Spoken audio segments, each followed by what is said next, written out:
Hello viewers, আজকের video title এবং thumbnail দেখে তোমরা বুঝে গেছো। আজকে আমরা দেখব যে কিভাবে আমরা এখান থেকে এক্সট্রুড না করে আমরা কিভাবে কমান্ডের মাধ্যমে কিবোর্ডের কমান্ড প্রেস করার মাধ্যমে আমরা এক্সট্রুড করব, এটাই দেখব।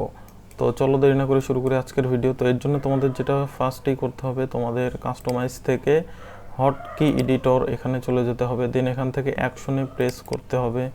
দেন এখানে তোমরা লিখবা EXTRUDE এক্সট্রুড। এখান থেকে এক্সট্রুড মডিফায়ার এখানে প্রেস করতে হবে। দেন এখানে তোমরা কমান্ড দিবা, যেই কমান্ডের মাধ্যমে এক্সট্রুড করতে যাচ্ছ সেই কমান্ডটা দিবা। আমি র্যান্ডমলি একটা দিচ্ছি, Ctrl+Shift+E। আমি Ctrl+Shift+E দিয়ে এক্সট্রুড করব। তাহলে দেখো এখানে আমি দিলাম কমান্ডটা, দেওয়ার পর অ্যাসাইন দিলাম, দেন ডান দিলাম, দিয়ে এখান থেকে আমি সেভ দিলাম।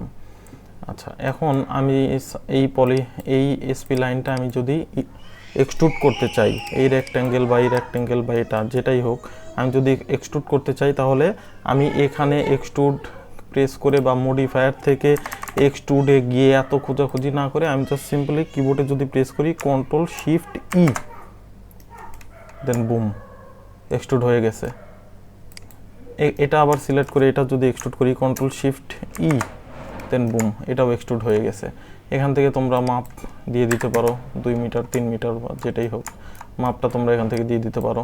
আবার এটা যদি এক্সট্রুড করতে চাই Ctrl+Shift+E, দেন বুম, এই তো এক্সট্রুড হয়ে গেছে। তো এই ছিল আজকের ভিডিও। আশা করি ভিডিওটা তোমাদের কাছে ভালো লাগছে। ভালো লাগলে অবশ্যই আমাদের চ্যানেলটি সাবস্ক্রাইব করে দিবা। এরকম নতুন নতুন ভিডিও পাওয়ার জন্য অবশ্যই চ্যানেলটা বেল নোটিফিকেশনটা অন করে দিবা। তো আজকে এ পর্যন্তই, আল্লাহ হাফেজ।